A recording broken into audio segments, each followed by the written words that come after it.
Capítulo 1. As diferentes formas da luta de classes. Libertação da classe operária e libertação nacional. Os dois filósofos e militantes revolucionários não expuseram nem esclareceram de maneira sistemática uma tese que, afinal, desenvolve um papel central no âmbito de seu pensamento. Entretanto, para perceber até que ponto a habitual leitura da teoria da luta de classes é redutiva, e sem fundamento, é suficiente um olhar sobre a plataforma teórica e política que se pode ler em Marx, e em Engels, já a partir de seus primeiros escritos. O ponto inicial é bastante conhecido. Embora conseguindo importantes resultados, a derrubada do antigo regime e a extinção do despotismo monárquico, e das relações feudais de produção, não constituem a conclusão do processo de transformação política e social necessária. É preciso ir além da emancipação política, que é resultado da Revolução Burguesa. Trata-se de realizar a emancipação humana, a emancipação universal. Uma nova revolução se vislumbra no horizonte, mas quais são seus objetivos?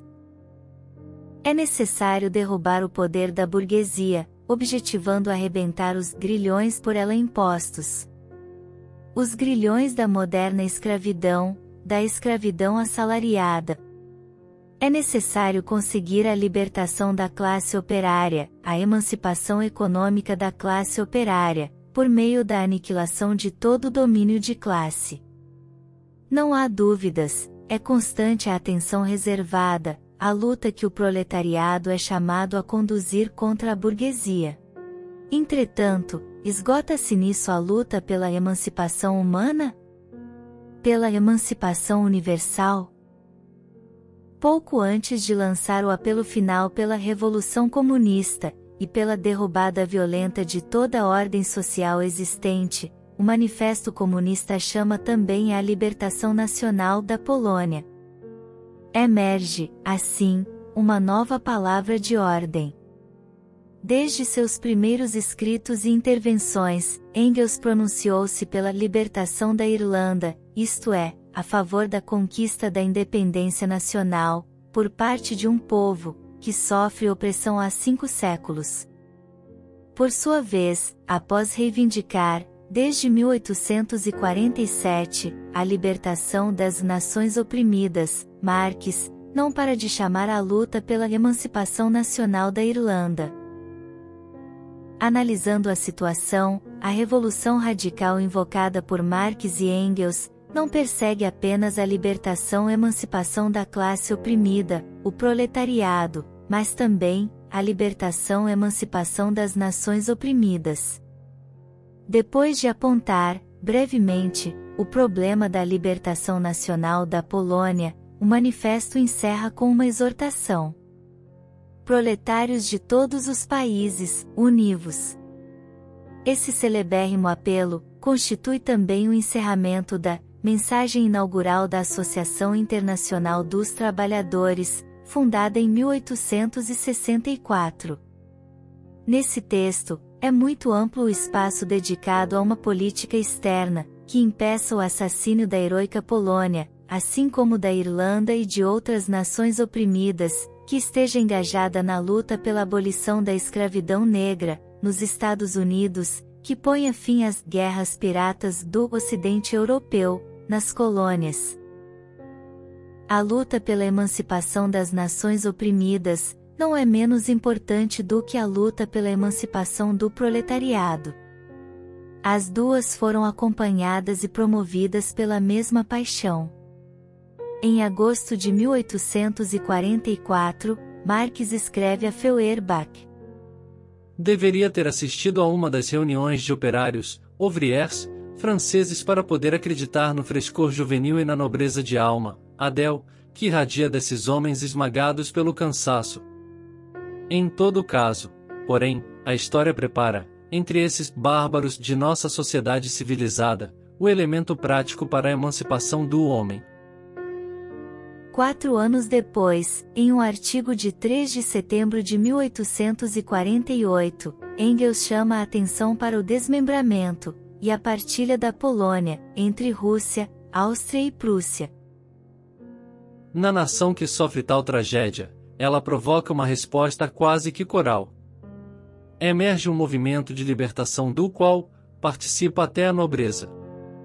Para conseguir o fim da opressão e da humilhação nacional, essa classe está disposta a abrir mão de seus privilégios feudais, para alinhar-se à revolução democrático-agrária, com um espírito de sacrifício sem precedentes. O entusiasmo que aparece nesse texto não deve ser imputado à ingenuidade ou ao simplismo, com os quais frequentemente se repreende Engels. A este propósito, Marx se expressa em termos ainda mais enfáticos. A história universal não conhece outro exemplo de tal nobreza de alma, a não ser a nobreza. É uma linguagem que obriga a pensar. A nobreza da alma, Adele, celebrada a respeito dos operários franceses, passa a ser amplamente reconhecida também à aristocracia polonesa e, indiretamente, a uma grande luta de libertação nacional em seu conjunto. Todavia, não se devem perder de vista as diferenças. Se o proletariado é o protagonista do processo de libertação-emancipação, que arrebenta os grilhões do domínio capitalista, o campo, chamado a quebrar os grilhões da opressão nacional é mais amplo. Já o vimos no caso da Polônia, mas isso vale também para a Irlanda. Em uma longa carta de abril de 1870, Marx apoia calorosamente uma união que salta aos olhos, por suas características heterogêneas. Ela deveria ter como protagonistas, por um lado os operários ingleses, por outro, a nação irlandesa, enquanto tal. Os primeiros devem apoiar a luta nacional irlandesa e distanciar-se da política, que aristocratas e capitalistas ingleses conduzem contra a Irlanda, como um todo. Dura e implacável é a opressão exercida pelas classes dominantes inglesas, mas por sorte, pode-se contar com o caráter revolucionário dos irlandeses, mais uma vez, considerados em sua globalidade. Esse impulso revolucionário deve ser empregado em primeiro lugar, na luta de libertação nacional. Se a nação oprimida é solicitada a conduzir sua luta a partir de uma base nacional, que seja a mais ampla possível. O papel do proletariado da nação que oprime é desenvolver o antagonismo em relação à classe dominante, promovendo, dessa maneira, a própria emancipação humana e contribuindo, ao mesmo tempo, à emancipação nacional da nação oprimida. Marx e Engels chegaram a essa plataforma teórica, não sem oscilações. A Irlanda pode ser considerada como a primeira colônia inglesa. Escreve o segundo ao primeiro, numa carta de maio de 1856. Somos conduzidos, assim, ao mundo colonial extra-europeu, e em particular, à Índia, definida por Marx, 3 anos antes, como a Irlanda do Oriente.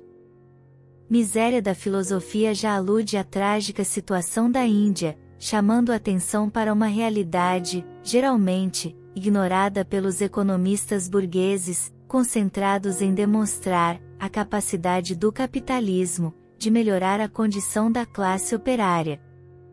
Eles perdem de vista os milhões de operários que tiveram de perecer nas Índias Orientais.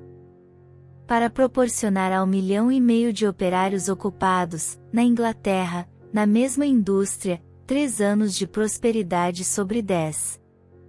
Nesse caso, a comparação é entre operários e operários, e trata-se de uma comparação que desliza sobre a diversidade das condições entre metrópole capitalista e colônias.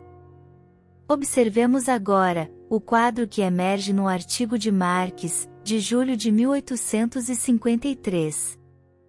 Depois de descrever a trágica condição da Índia, e dos novos fermentos que a atravessam, em consequência do encontro-confronto com a cultura europeia, representada pelos colonizadores ingleses. O texto assim prossegue. Os indianos não colheram os frutos dos elementos de uma nova sociedade, disseminados pela burguesia inglesa, até que na própria Inglaterra as classes dominantes não tenham sido suplantadas pelo proletariado industrial, ou até que os próprios hindus não tenham se tornado suficientemente fortes para se livrar do jugo da dominação inglesa. Pressupõe-se aqui dois cenários revolucionários diferentes. O primeiro, na Inglaterra, tem o proletariado industrial como protagonista da revolução anticapitalista. No segundo, na colônia subjugada, os hindus são os protagonistas.